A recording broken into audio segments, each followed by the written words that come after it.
Welcome to the LSI Behind the Wind podcast. My name's Sean Slatter, and for 30 years, I've dedicated my life to the science of business development. I've seen the impact of our work, which has evolved into economic development and now social impact.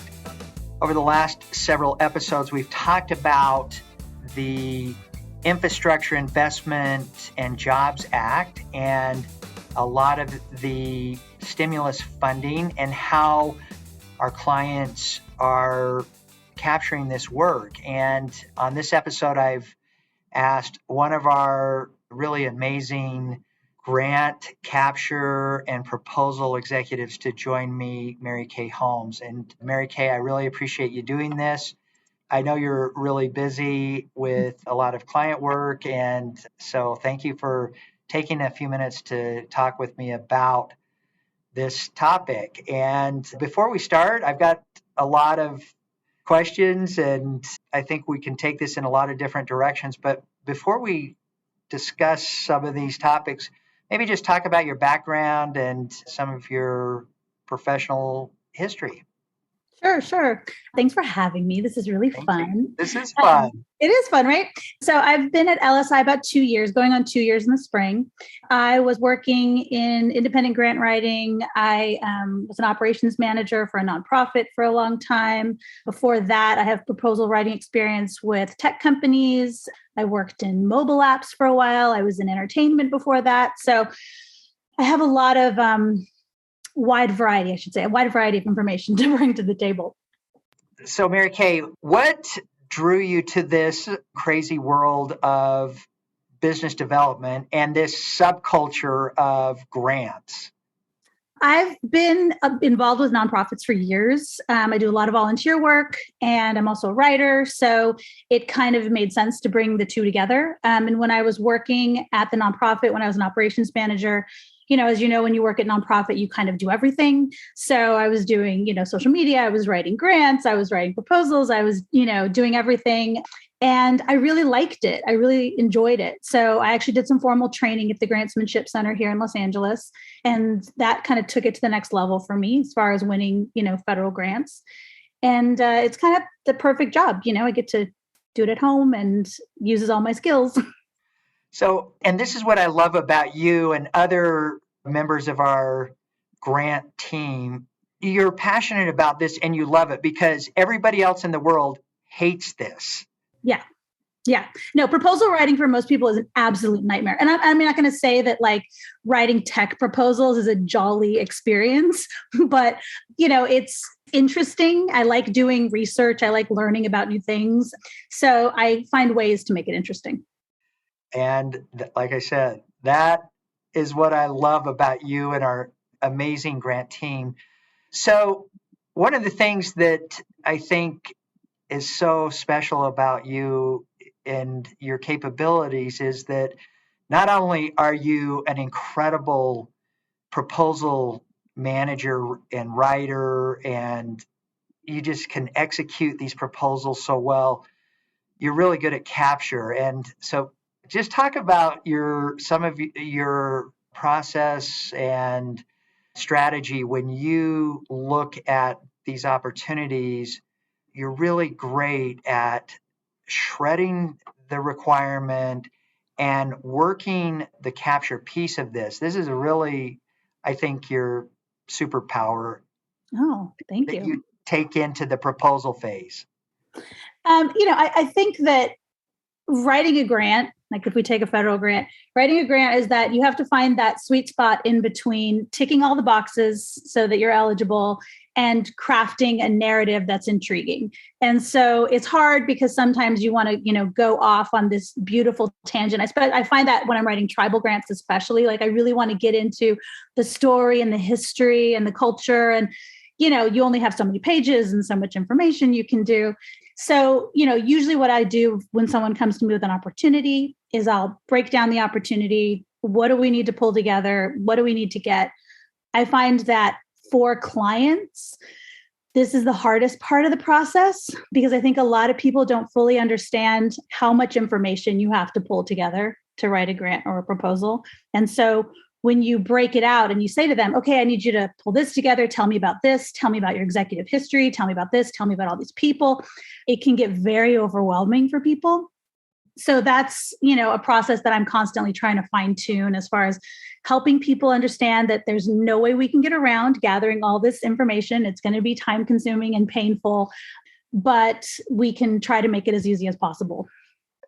The other thing that you do, and I love this, when you are leading the capture for an opportunity, you've just got this ability to draw out of both the client, our client, and our team and subject matter experts, the story. And I mean, how do you think about that when you're working with subject matter experts on especially a technical topic where you may not be the subject matter expert? Right. Well, actually, I was just telling Lauren this morning about how I'm working with someone on meat packing right now. I am by no means a meat packing expert. I do not know the meat packing industry in and out, but can I research the meat packing industry? Absolutely. So, I kind of usually where I start from, because I think I have a creative mind first, is I think, if I were reading this, what would I want to read? What would I want to know? What would be the story for me? Just a grant that's like, we do meat, here's some meat. It's not really, going to work out. So what's the story behind that? How does it tie in? What's the narrative? And so I kind of think of it that way from a storytelling perspective a lot. And then what I try to do is I take the facts that exist as they are and weave them into that. Because really, I mean, when someone's reviewing these grants, they need the information first. That's got to be forward. But, working in some of the more interesting aspects is always a plus. You also have this ability, I've seen you do this on some of these big campaigns where you will you're so polite and so you have this ability to say, okay, I'm not getting what I need. What really is the story? And that you can lead them down this path to say, okay, we do not have the content that we need to make this happen. And who do we know? Who can we leverage in our relationships in the capture piece of this so that we have that content? And I love that about you. That is really a skill and is why you're so good at this discipline.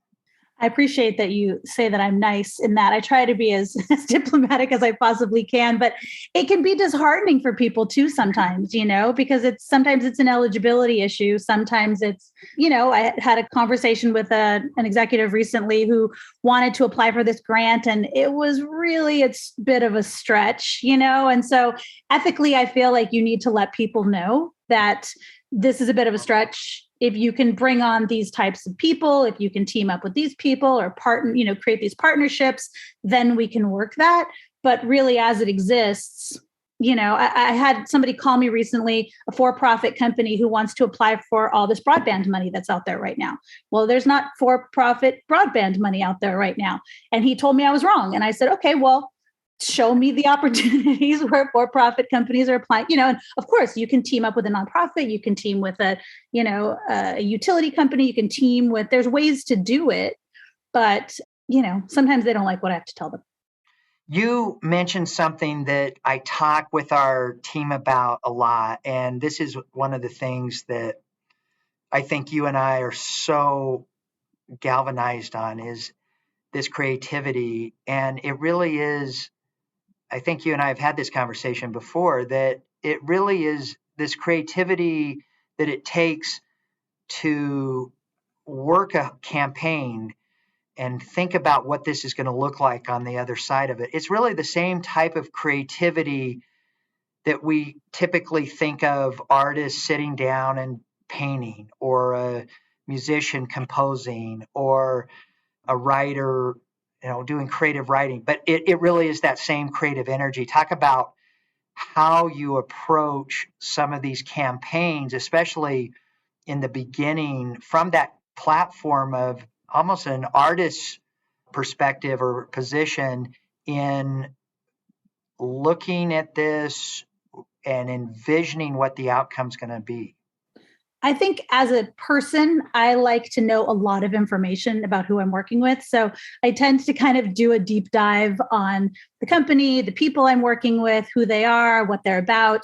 I ask people a lot of questions. I've frequently had people say, well, why do you need to know that? It's like, well, I'm trying to get to know who you are so that I can try to capture who you are in this story. There is a bit of, I love puzzles and, there's a bit of, puzzle solving in it. It is. Yeah, It is. like, You're how do right. these things fit together, and how do I, make it into a cohesive piece of art that not only makes sense, but is, of benefit to everyone, and often sometimes you look at a project and you want to think about maximum benefit, right? Or maximum impact for not only the company that's applying or the organization that's applying, but for the project itself. You want to have maximum impact with a broadband grant. You want to have maximum impact with a museum grant.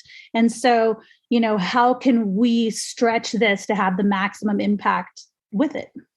I love it. And this is the other thing that is so special about you and your work is that you approach every one of these campaigns with that similar perspective. And it doesn't matter if you're working a campaign around meat packing, which I think is awesome, broadband. We've done some really technical, in-depth technical proposals that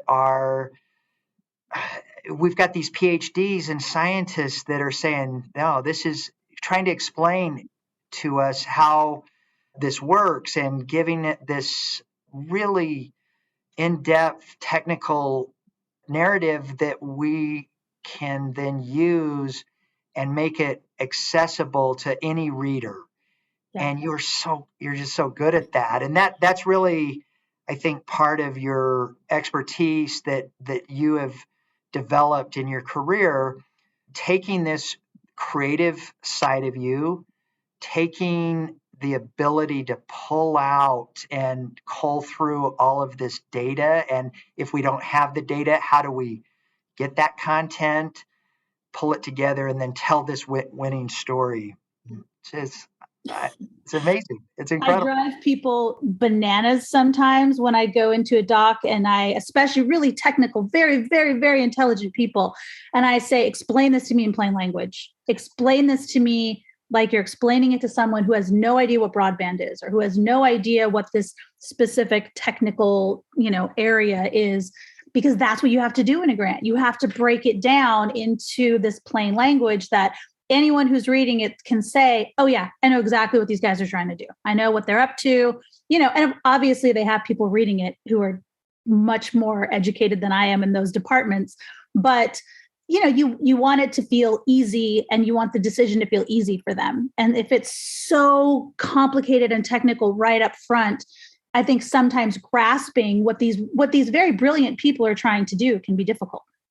And this is really an art as well. It's not something that a lot of people have or is innate, where you can listen and work with these scientists, engineers, and subject matter experts, and then build this story that is it's really beautiful.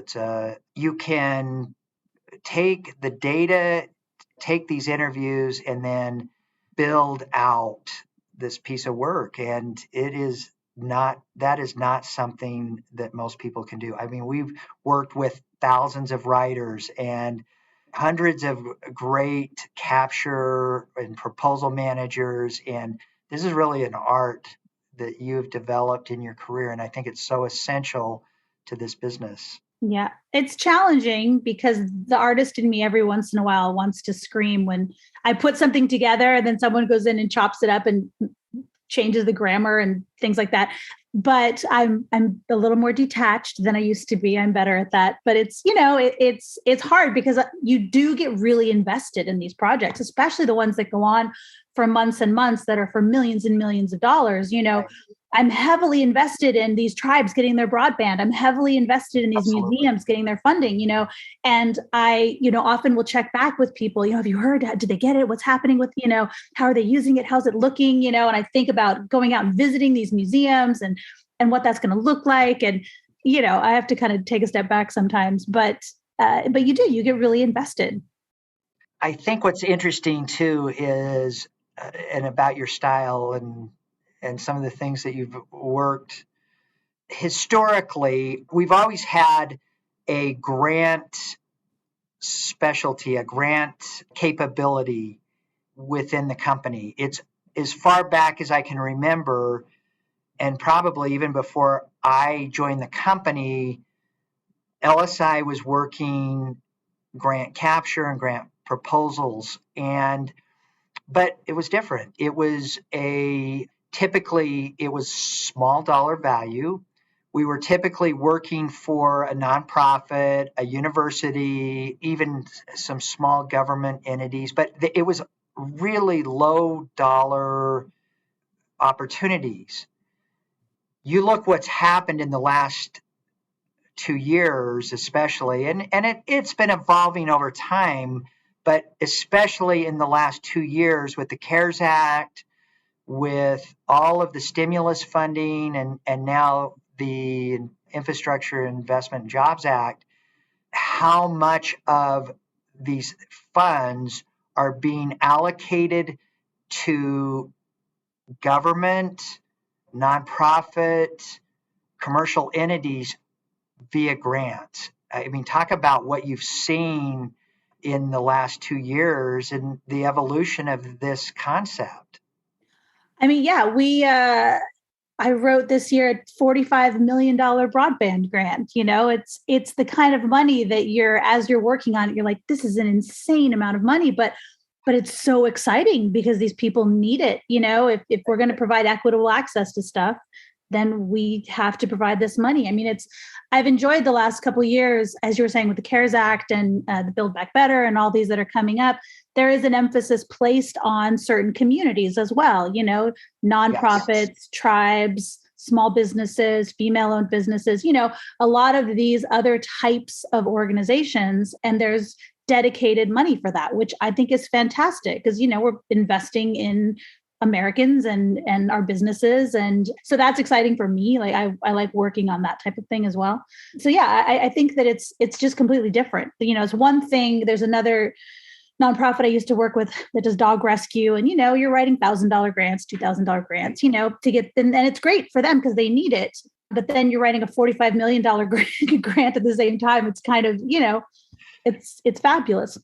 And what I love about it for us is that grants are really the catalyst now between our work in business development, economic development, and social impact. It really has become the conduit for us to make a lot of this happen. And working with tribal entities has been phenomenal. And working with a lot of these organizations, even federal, state, municipal entities that have a vision for job growth or job creation, for social impact through workforce development and placement. And most of this work now is being funded through grants. And so where I think we have always had this capability within the company, and it was an element. It was always embedded in the proposal development practice as they're doing these grant capture and proposal projects, but it's small dollar value. That's pivoted in the last 2 years where it is the conduit for a lot of our work and the interface that we have with these organizations. Talk about for a minute, there are some differences in working a FAR-based proposal and a grant. And what we've seen with a lot of, especially the Department of Defense and HHS and the Department of Labor and Energy, a lot of these organizations that have been so constrained by the FAR now are putting out billions of dollars of work and funding through grants. I mean, maybe talk for a minute about some of the differences that you see in FAR-based RFPs and grant RFPs. Well, I mean, I think that one of the things that's really changing over the last couple of years, and I think we can, there's not a lot that we can thank COVID for, but I think it's one of the things we can thank COVID for, is that there was a huge light put on the United States and equity, right? And access to certain things, huge things, broadband, electricity, school, education, healthcare, all of these, really big issues have suddenly become hot items, things that we were trying to talk about before, rural Americans having same access, right, to healthcare, education as everyone else. And as soon as everyone had to go home, we realized all these holes in everything. And so I think that, agencies who tended to be a little more straightforward in what they were doing, what they were looking for, the same organizations were always looking for money from them, working within those. They're all starting to think a little bit more creatively, which is interesting. And so you see that coming out in the opportunities that are coming out, is that they're branching out in their thinking and actually asking people, how can we solve some of these issues? How can we, bring companies together? How can we employ more people? How can we build better infrastructure? How can we, what do people need? So that's kind of exciting. I think that's been very exciting in the last couple of years. Well, and I think what you said is fantastic. I hope that a lot of these organizations will look back on this time and say, because over my whole career, frankly, I have never seen, especially large acquisitions that have been worked efficiently, have been worked and turned quickly. I mean, we've asked for years, why does it take the Department of Defense 2 years or sometimes 10 years to work an acquisition, and yet some of these other agencies are able to put commodities and services on contract really quickly? And we watched in the last 2 years how many organizations have said, we don't have time to do a year-long acquisition strategy plan. We don't have time to do that. We have got to have this on contract immediately. And there's been a lot of lessons learned from that, I think, and hopefully these will be captured in best practices from a lot of these organizations where they're saying we really can acquire products and services quickly. We can take and develop RFPs in a few days or weeks versus we're going to take a year to develop an RFP, which has always been frustrating for us. Yeah. Well, and I think, traditionally, especially with the government, there's been this resistance, right? You have your 10 contractors that you've used for 100 years. They provide you with the things. They've done it forever. But the reality is there's so many interesting things happening all over the place. People doing amazing things in small businesses that as soon as you open up these RFPs and say, you know what, here, we're going to put $1 million over here. We need to discover somebody who knows how to create a telehealth option, who can help us, in rural Texas with this specific group of people. And I guarantee you there's going to be multiple people who are going to, raise their hand and go, yeah, we got it. Let's go. We can do it next year, And so I think that sort of COVID sort of sped all of that up a little bit. And think about how many of our clients over the years, especially tech clients, are saying, are you kidding me? By the time we respond to their RFP, we've moved on to a completely new version of whatever the technology is. They're not going to put up with a 2-year acquisition life cycle. And I think, unfortunately, a lot of organizations, I'm picking on the Department of Defense because I see it a lot, have missed out on capturing some of the technology that could be captured if they had this process to work with organizations differently through rapid acquisition. And a lot of it could have been through grants and some of the processes that have come out of the last 2 years. So hopefully a lot of these organizations are creating best practices for acquisition on the other side. One of the things that we talk about a lot is that we used to write these 5,000 page proposals, and we still do. We just did a huge 5,000 page proposal for a client that was multi-millions of dollars that was invested into that proposal. But most of even the FAR-based proposals are now small. They're somewhere between 30 and 100 pages. A lot of the work that you're doing in these grant proposals and development are 30 pages is a big proposal, right? Yeah. Yeah. Well, and I think too, like there's a lot more of sort of breaking it down into bite-sized pieces than used to happen. I think back in the day, they're like, we want a huge company that can handle all of our needs forever. And it's like, okay, well, yeah, then you're going to need to know a lot about these people, and you're going to need 5,000 pages and, audited financials and all of this stuff.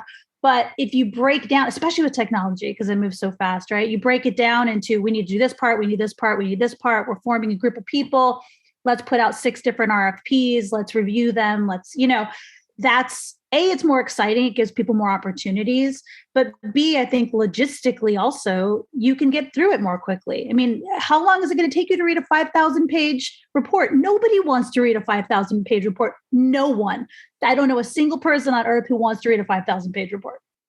Just this morning, we were talking about how a lot of the decision makers and the source selection authorities have a tough job. And we often criticize these organizations, especially if it's a single source selection authority, if it's a single individual that ultimately will be making this decision. We joke and talk about how, they're not going to read every page. But you start breaking this down, and this particular opportunity, there were 10 companies that submitted a proposal. The proposal was only 30 pages. So conceivably, you're thinking, how long would it take for this source selection authority to cull through a 30-page proposal? Well, that individual, she has 300 pages to go through, and she's a very busy executive. She manages billions of dollars of budget. You know that she's going to have a few hours, not a few months, to review 300 pages of proposals and really make these decisions. So thinking about that, what are some of your tricks in making sure that we've got the right content, it's the right story, that you've got this limited real estate to pack everything into it and make sure that it's compelling, that a very busy source selection authority like this individual we were talking about is going to be able to pull out the important points of this story? I mean, I think that's where, the comments that I always make, like plain language, are important. Talk about your company in a short period of time, all of your value, as much as you possibly can put into as small of a piece of writing as you can, that's interesting, that's intriguing, but also doesn't use so many big words that it makes people tired. I mean, if you think about it, when you're reading a science textbook, you get tired because of the words, right? Every other word is this huge thing, as opposed to, hi, I'm Mary Kay. I make hats in my garage. I make 3 hats a day. You should buy my hats. Obviously there's somewhere in between those two things, but it's this person. Think of it. If you're her 10th proposal that she's reading, And she's spent the last 3 hours reading proposals for like some tech, for some something, for elections and whatever. By the time she gets to yours, how different can it possibly be? And how different can the tech be, and how different can your company story be, and so if you just kind of pop out and say, hey, this is what we're doing, this is why it benefits you, this is why we're better than other people at this thing, this is our experience, this is our company story, if you hire us, we're going to knock this out and take care of it, no problem. You want to try to find any opportunity you can to stand out in those sort of specific ways. Absolutely. So, one of the things that I think over the years, and members of our team that have been with LSI a long time know that I have loved this concept of, especially working for a not-for-profit or a government entity, where we work this in phases. We work the outcome in phases. We'll start with a strategy. We'll look at pursuing grant funding that would then fund the other side of it. And I think you're aware, we just won a large contract with a longtime client, in which the client, it's a government entity, has outsourced all of their grant identification, capture, and proposal to LSI. I've loved that. One of the things that I've been frustrated with over the years in working some of these opportunities has been many agencies that are funding outcome through grant programs, grant dollars. They have been challenged by putting together these RFPs. And it's still an issue. I'd love to work with some of these organizations and say, you want better proposals, put out better RFPs, right? Yes, please. But even just a few years ago, you remember this trend. They wanted, a lot of these organizations would put out this RFP. It was convoluted. It was terrible. Here are the minimum mandatory requirements. Difficult for organizations to shred, but you've done that so well over the years. And then they would say, and we want you to, we're going to give you a short amount of time. We're going to give you 10 days to respond to this RFP that doesn't make any sense and is convoluted. And we want you to upload your text into this system that is always a disaster, right?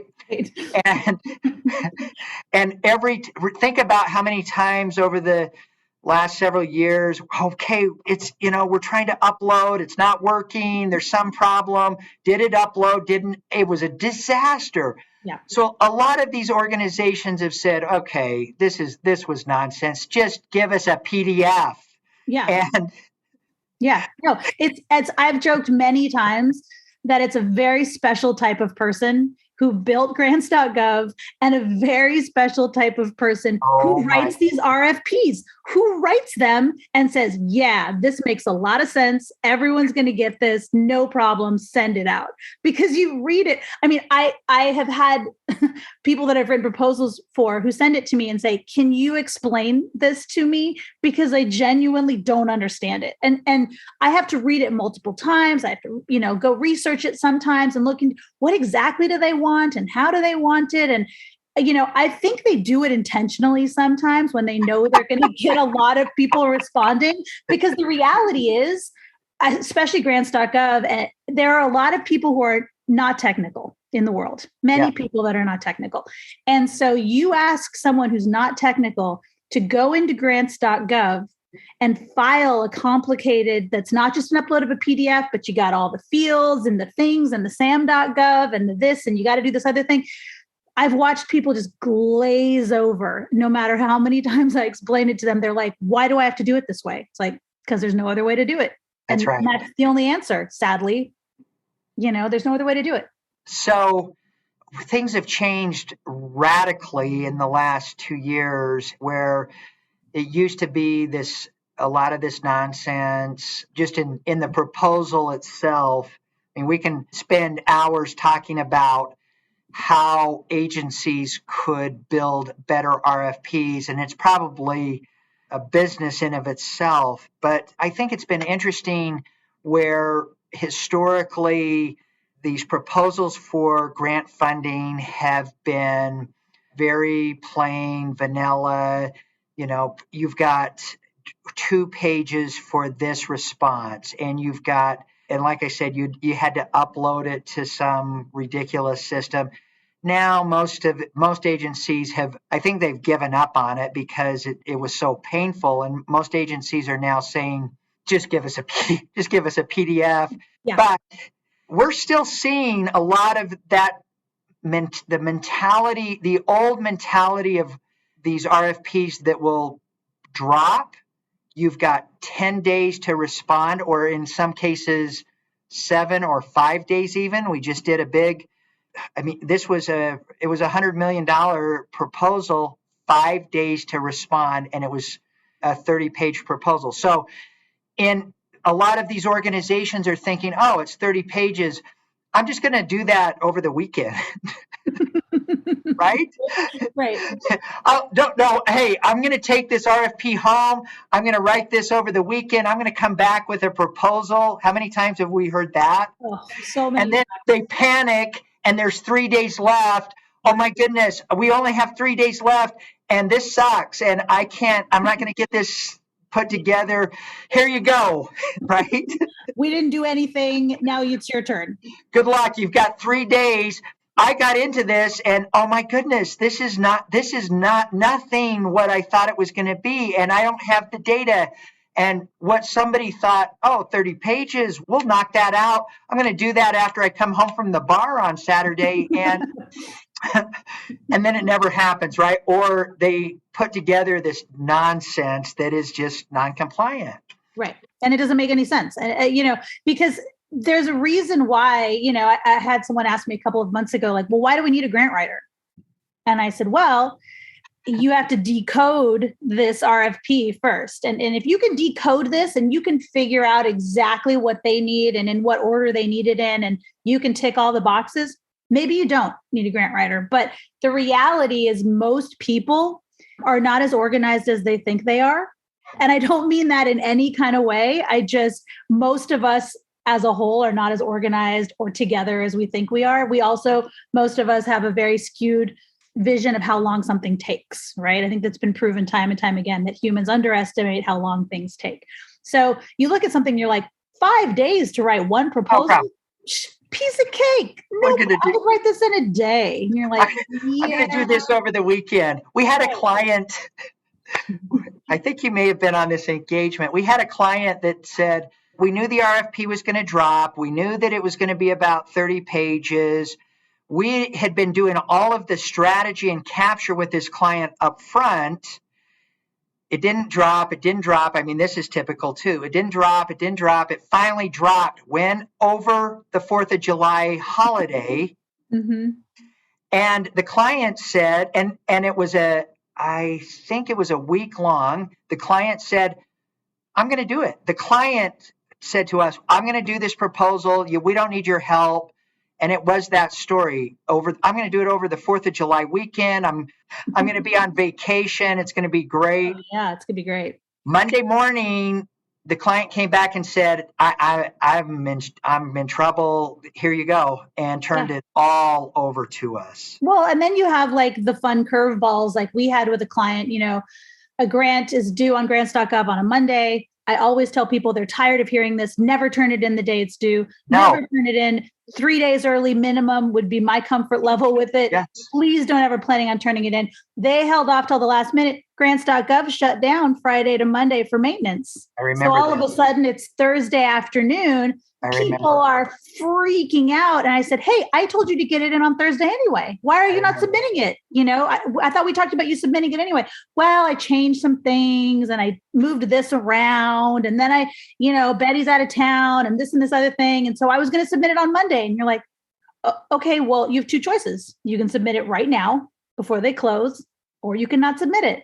And they, but it's not fair. Isn't there someone you can call? No.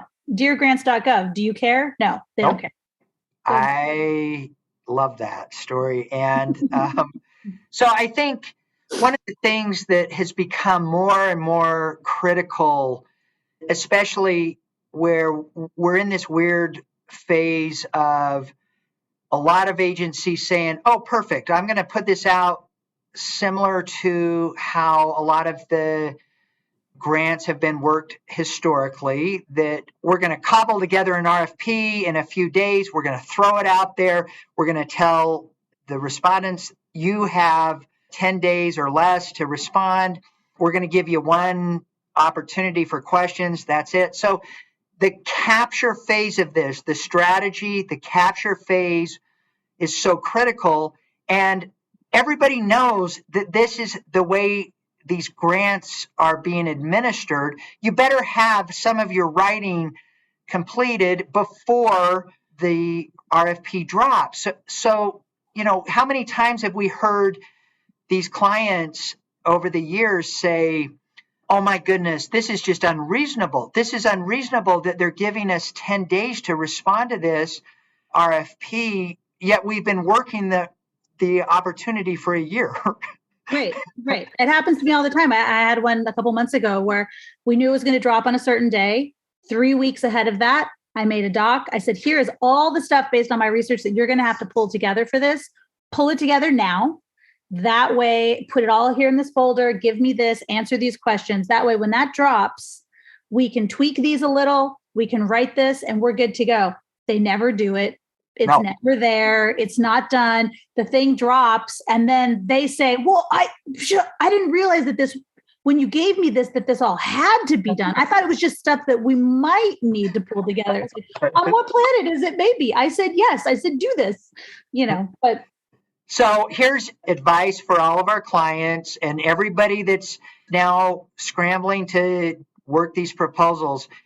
The writing should be going on and the proposal should be going on up front. Do not wait for the RFP to drop. And every one of these grant opportunities are going to be the same. You're going to have a limited time to respond to it. It's going to be 30 pages, and you better have the story developed up front, because you're going to have what's going to happen in that, whatever it is, whatever that timetable is, when the RFP drops, you better have a good understanding of what the requirement looks like already. You better have an understanding of what your capabilities and your response is going to be already before the RFP drops.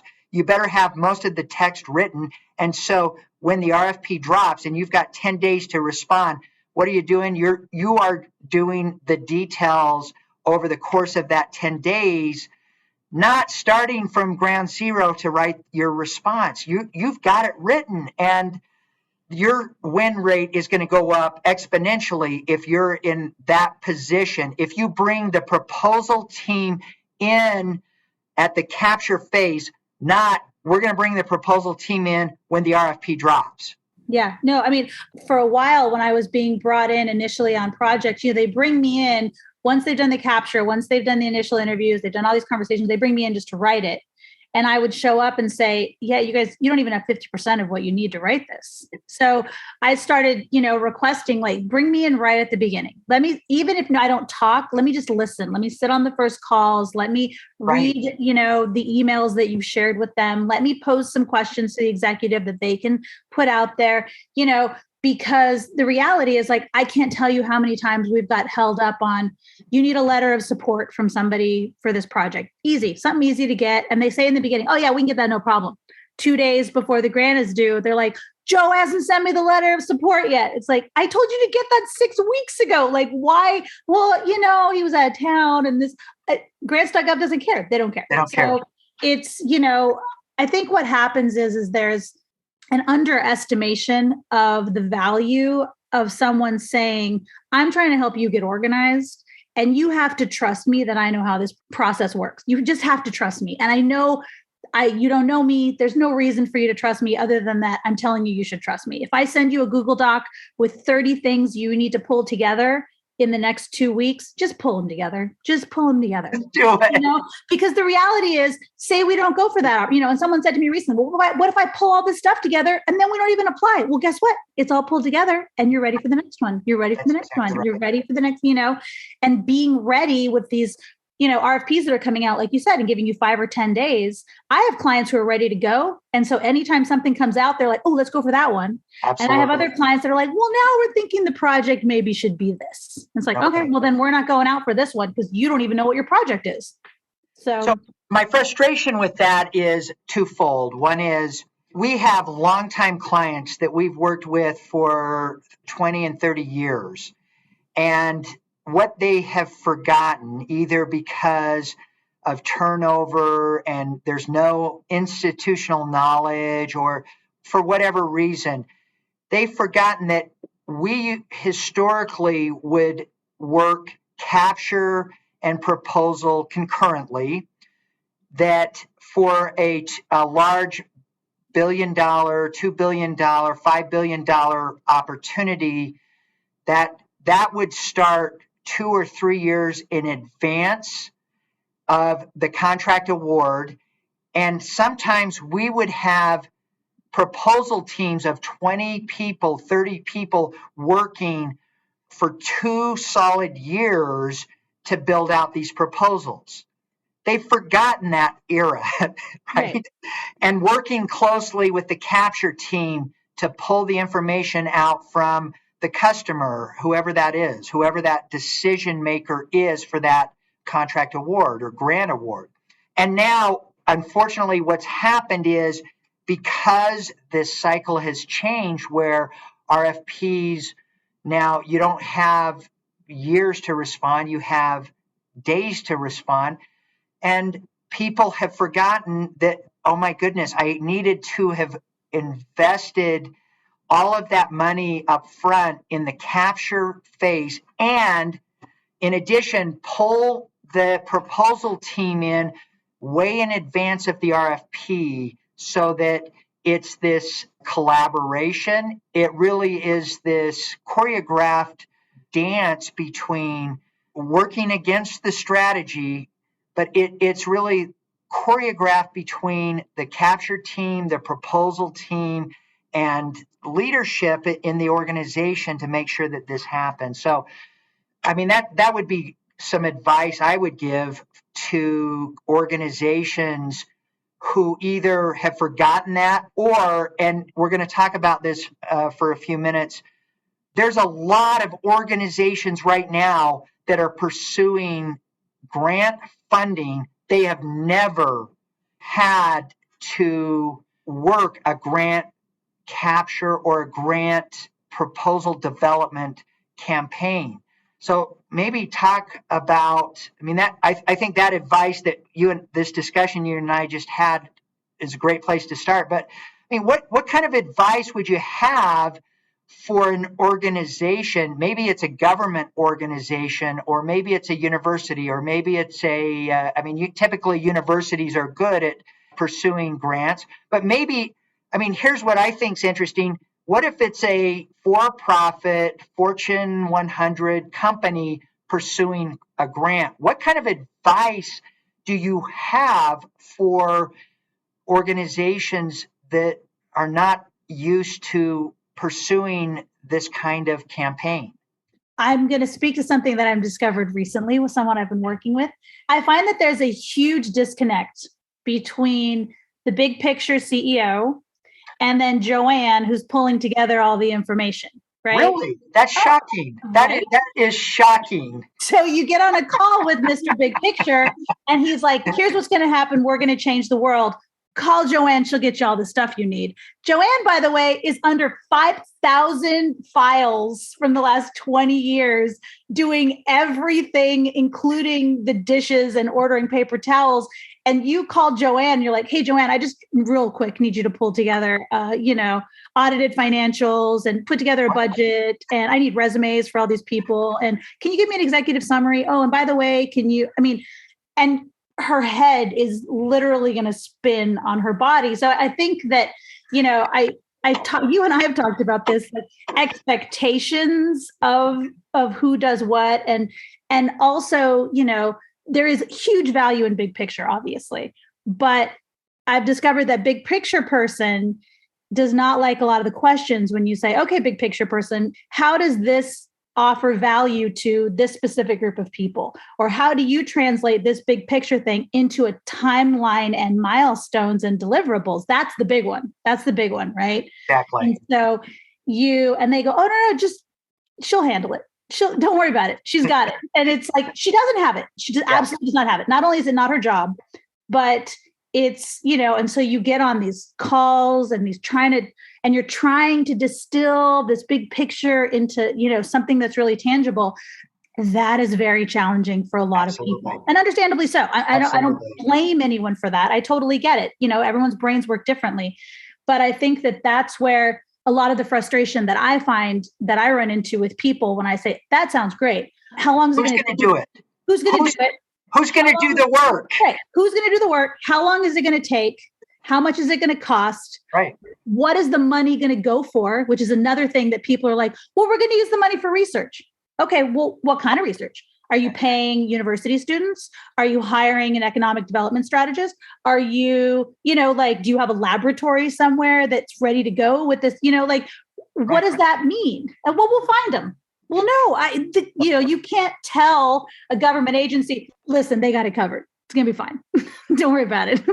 That's what I think is as I said earlier, what is so special about you is that you're this highly creative individual. You can envision what the outcome is going to look like, but you have discipline. You are not hey, I'm an artist. And I think this is where a lot of writers get into trouble. You and I have seen this a lot, where we work with really creative writers, really creative individuals, and they have no discipline. And you do. You have this discipline of, we need a plan. We need this. We need a strategy. We need a plan, and we are not going to deviate from that. And I could sit around and talk about like the best snow cone flavors all day long, but at the end of the day, we need to get this done. We're under time constraints, and sure, I would love to hear all of your plans for the future, but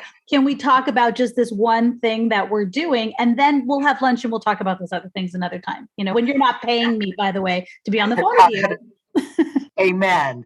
How many really great writers that write this beautiful, amazing prose, and they're incredible, and they have no discipline, and they are horrible putting them into this, hey, you've got 2 days and you have got to deliver, and we're going to lose it if you don't. You cannot miss this deadline.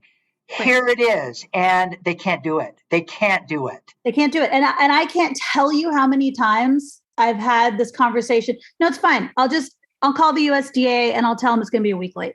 I'm like, oh, you're going to call the USDA and tell them it's going to be a week late? Your friend at the USDA that cares if you turn in your grant late? I mean, I don't care if your best friend from high school works at the USDA. He's not going to tell you can turn your grant proposal in a week late. It's just not going to happen. I love it. I think one last thing that I want to talk about with you, because we talked earlier about creativity.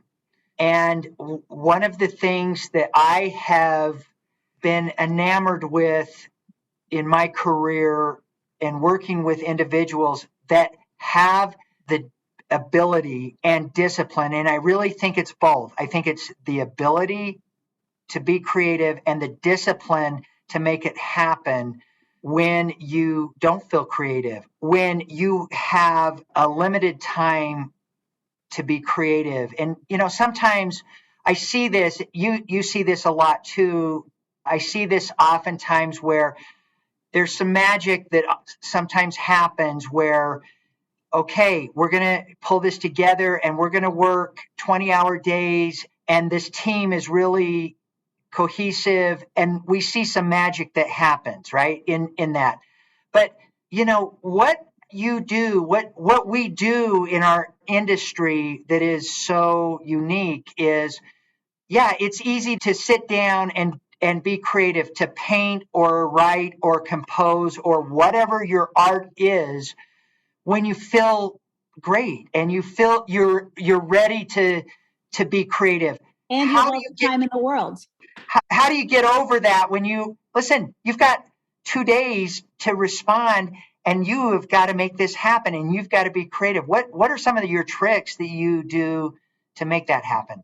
Well, I always go back to one of my favorite writers, Stephen King, who's one of the most disciplined writers there is. He's written an entire book about how to be a disciplined writer. He writes every day. He sits down and does it, whether he wants to or not. And, one of the things that I've gotten from him, as well as other writers that I like, is that motivation is not something that happens organically. Very rarely does anyone, and I don't care how much you love your job or your life, how often do you wake up and you're like, I'm going to change diapers today with vigor. I'm going to go to my job, doing this today, and it's going to be the best. Like, no, very rarely does that happen to anyone. And then it is no commentary on anyone's choices. Right. It's just, right. I mean, if I were a writer for Vogue magazine, I would have the same problem. So you have to just be disciplined about it. And I think this, for me, this is where the time constraints come in, and this is where the organization comes in. Because traditionally what I do with the project is we sit down and we put together a timeline working backwards from when we want it done, right? So we want it done to submit 3 days before it's due. I want to have a draft, ideally, a first draft a week before that, so we can pass it around. People can make comments. I can rewrite it and give it to you. If you want to add graphics or if we're doing something special to it, we have time, that way, if your baby does get sick on a Saturday, or if, you have a personal emergency, or, your car breaks down or whatever, there's time built in for that. And I think that not everyone's brains work that way. And so when someone looks and says, oh, come on, we got 4 weeks to write this thing. I'm like, listen, inevitably someone's going to get sick. Someone's going to something, your internet's going to go down for 4 days. Your computer's going to need to be repaired. Like literally something is going to happen. So if you approach it that way, then we have time for that stuff. We have time for the days when you wake up and you're like, I need an extra hour to drink 2 more cups of coffee. You have that time built in, because it happens to all of us. Do I want to get up and write a dense technical grant that's due in 2 days when I'm tired or when I have a fever or what? No, I don't want to, but I do because it's my job and I have to find the motivation to do it. So yeah, I think that, goes back to organization and, believing us when we talk about timelines, and that we're not just arbitrarily making these timelines up based on nothing. There's a reason for it. I love that. And I love that you get that. And so many people don't. It takes work. It's hard work. And people think, I need to be inspired. I need to be emotional about it. You need to sit down and work. It's going to come through this discipline, and that you're going to leverage your creativity around the strategy. You're going to leverage your creativity around the plan, around the time frame, around the deliverables, that you can't deviate from that. And I think it's sad that there are a lot of really talented business development executives that do not have those two things, both the creativity, the artistic energy, and the discipline to make that happen. And you do. You have both of those things, and I adore that about you. That's very sweet. I mean, you look at anybody who's successful. Beyonce isn't Beyonce because she's like, when I feel inspired, I'll write an album. They're like, you've got 3 months to write an album. See you in 3 months. And she's delivering that album in 3 months. It's you can look at anybody, and they have to work that way. Let's talk a war story for a minute. All the wrong things that happened, everything that we said, this needs to happen. We were working with a large client that just decided, hey, yeah, we're gonna pursue this. And initially, I mean, you tell me the story on this. I was sort of on the periphery at times in this engagement, but my understanding was we were waiting for the RFP to drop, and I think it was going to drop like in third quarter or something, and then we find out that it was going to drop like the 27th of December. I've kind of forgotten. And then it got pushed out to the 3rd of January. Maybe. So it was a very technical proposal. It was a very unique proposal. I think it wasn't big in terms of page count. I think it was 30 pages, right? Yeah, something like that, 30 or 50 pages. So it was sort of a lot of the templates, a lot of the things we've talked about, anticipating it was going to come out. Yeah, waiting, finally came out. I mean, just talk about this engagement because I mean, literally everything that we've talked about happened during this engagement.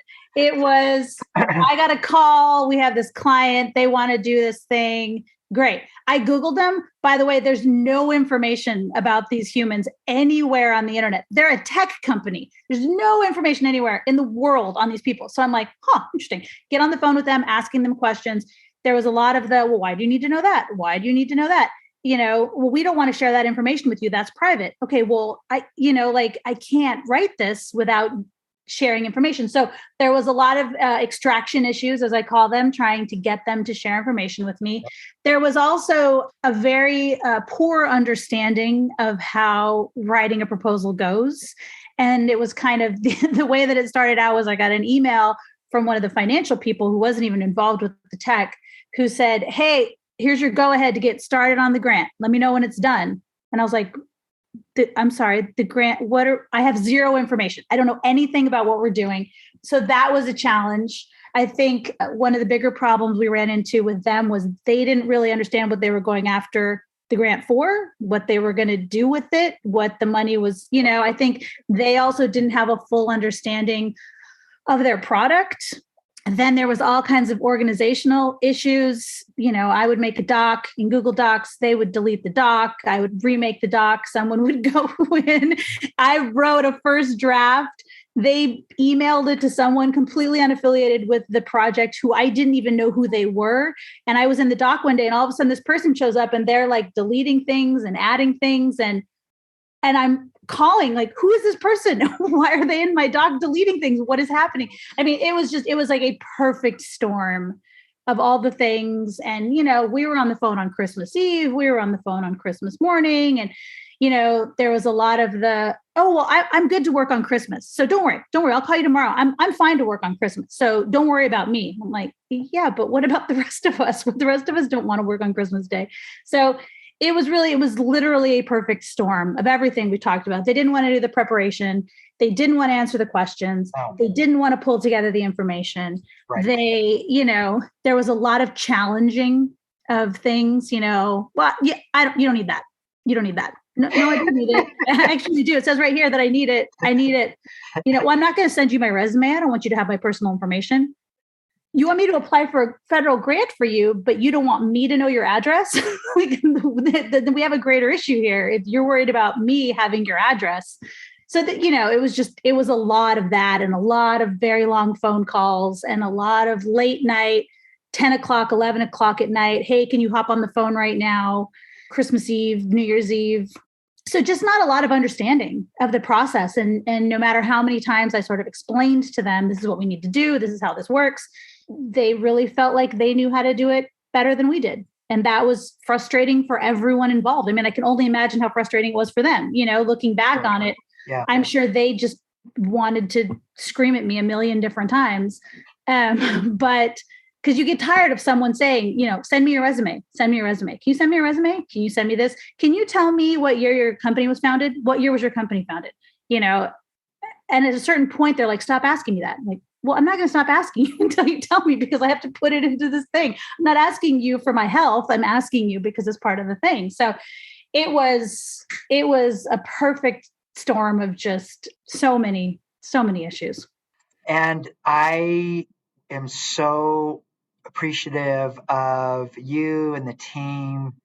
And this happens all the time. And I think it is often overlooked or not understood or discounted by the government, by the customer, by our clients, by their leadership team. that this always happens. I mean, historically, for my 30-year career, what we see, and it's no different this year, it is so crazy this year in that you've got these government agencies, these customers that are saying, I am going to take off between, the last 2 weeks of the year. I'm going to take off between the 15th of December and the 1st of January, and I'm going to go on vacation. I'm going to use my PTO, my use or lose. And so I'm going to drop every RFP the first week in December, and it's going to be due the first week in January, or worse, and this is going on right now. I'm going to drop RFPs on the 15th of December, take the rest of the year off, have it due the first week in January. That happens every year. And every year, our team, and you included, are working 20 hours a day over the holidays. Our clients have outsourced this to us, and they're off enjoying the holidays. The government is off enjoying their holidays, and our team is working around the clock to make these deadlines. It happens every year, and I want you to know that is just, it's remarkable. I mean, I think it's part of our business. I think if you're going to be in this business and you're going to endure this, you're going to know that this is part of the challenges with our business. Is this happens, and the government's going to do this before the 4th of July holiday. The government's going to do this before the end of the year. On the 15th of December, RFPs that we've been waiting 3 months to drop, they're going to happen the 15th of December, do the first week in January, and our whole team's working over the holidays. Yeah, no, and I tell people all the time, like, I'm happy to do it. I'm happy to help you accomplish this. I've signed up for this. I've, agreed to do this project with you, but please help me help you. If I email you and ask you a question, please just respond with the answer to the question. I don't need pushback. I don't need excuses. I don't need whatever, because we went into this together. We agreed that we were going to do this application together. And yes, it's an imperfect system. And yes, it's a nightmare sometimes, but we're down in the trenches. So just let's all make it as easy as possible for each other. And then we can celebrate when it's all over. But it's, often it's not the case. We do. I think it's, you're exactly right.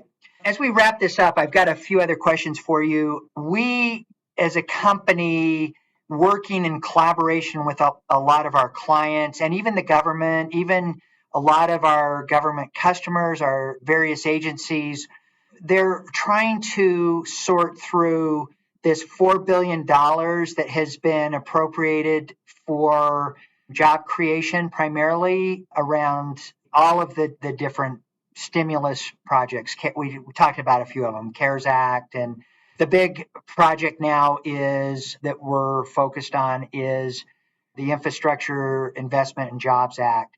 And what's happening throughout the U.S. economy, it's not just government, it's the U.S. economy. This $4 trillion of funding is being pushed through these agencies, and most of this funding is being awarded to even government entities, to these organizations through grants.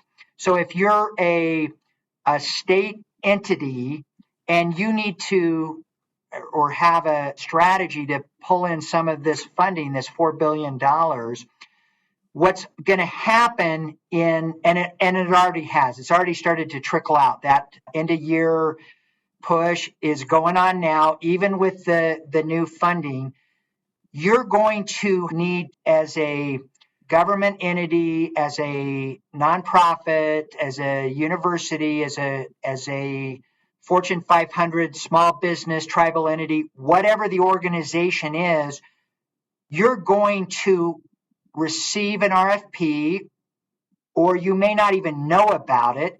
You're going to have to access this funding through a grant, a typical grant process where you're either given the RFP by the agency or you're going to have to find it, number one. Number two, you're going to need to do all of the capture work up front. You're going to need, which we've talked a lot about, you're going to need to create a proposal and submit that proposal.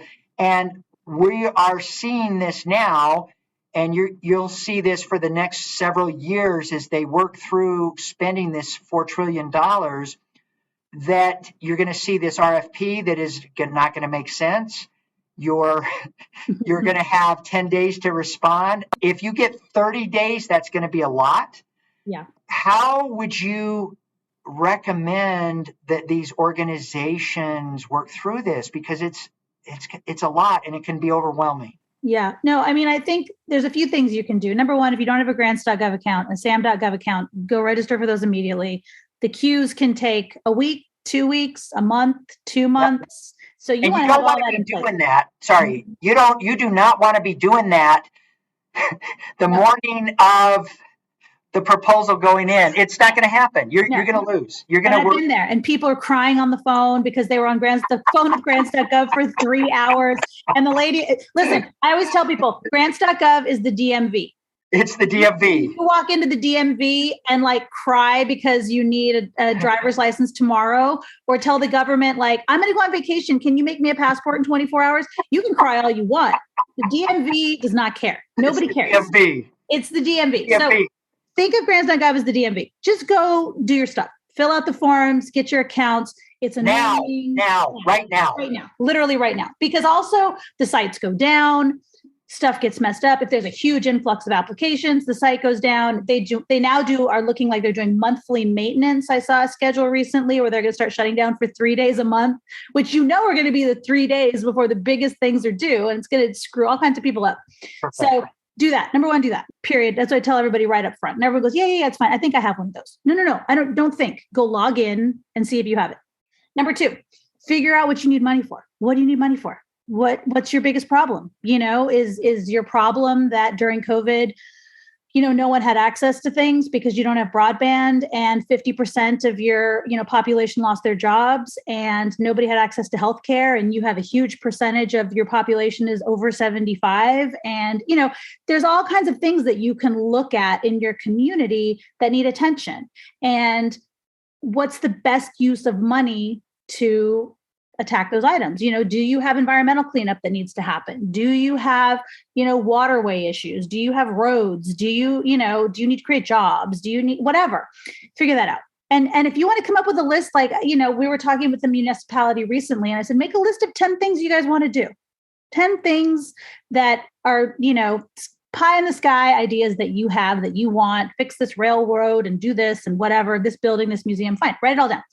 And then choose one and focus on it, right? Write down what the project is. Write down about how much you think it would cost. Who would be involved? How long would it take?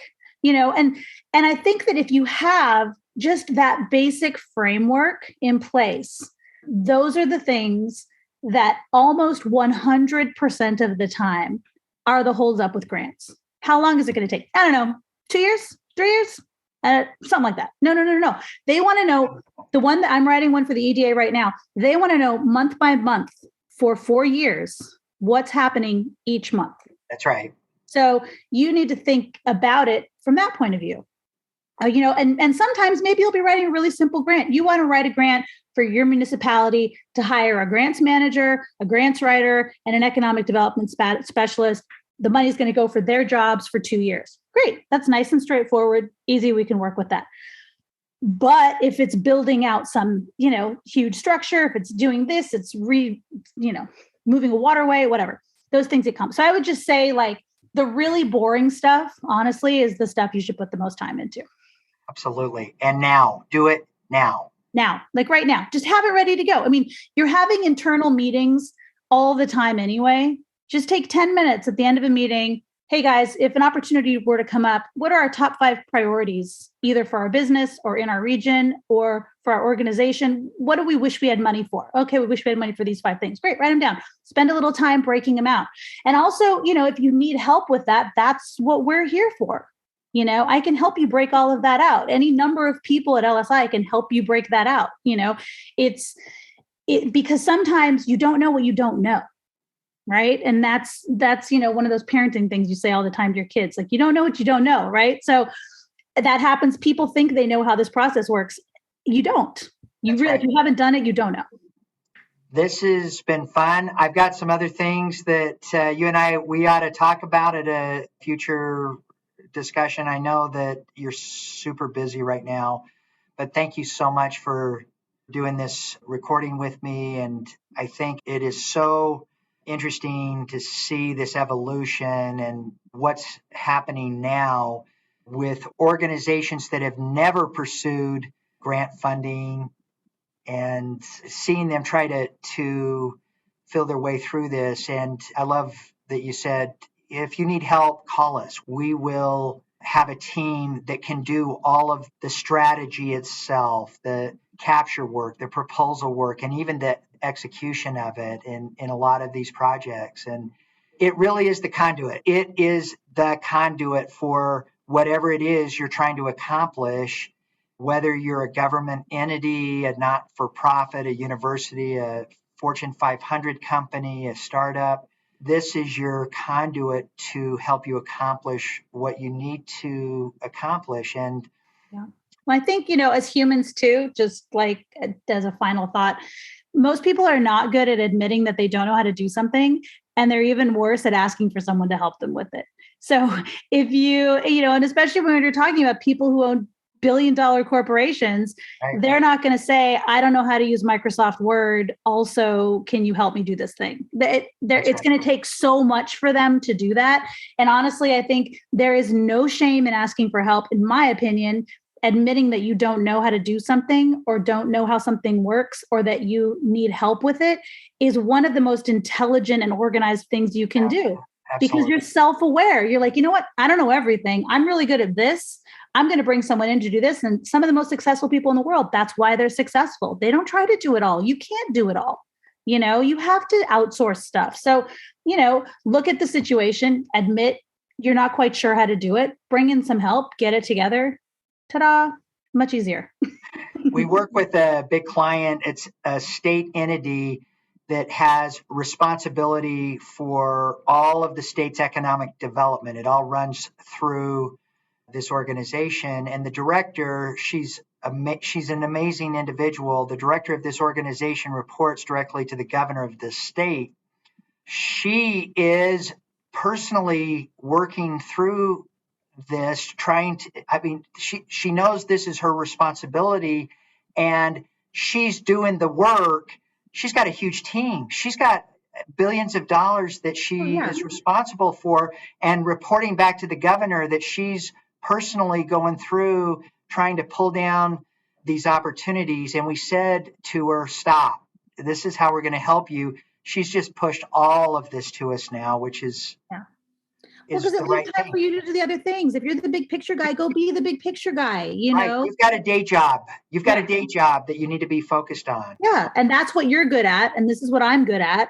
So, you go do that and I'll do this. And then everyone's successful. I think it's a huge hurdle that a lot of people have issues with. And I encounter it over and over and over again. Whereas it's just that situation where it's like, if you had told me you didn't know what I was asking you for, I could have clarified. Or if you had told me you don't understand what this document is, I could have told you what it was, Meanwhile, you're sending them, hey, can you deliver this thing to me? And they're like, yeah, I've got it. It's on my computer. I'll email it tomorrow. They have no idea what you're talking about. And then 2 days before it's time to file, they're like, actually, I don't even know what that thing is. And you're like, so just don't be afraid. It doesn't mean anything. It doesn't mean anything. Okay, thank you so much. You've been amazing. I've loved this. This has been one of my favorite episodes that we've done. And thanks for all of your great work. You've got this special talent of, as I said, the creative side and the discipline side. And it's just not a lot of people have both. You can be disciplined and not have the creativity. You can have the creativity with no discipline. You've got this great combination of both. And that's what makes you so amazing. Thanks for all you do, and thanks for doing this.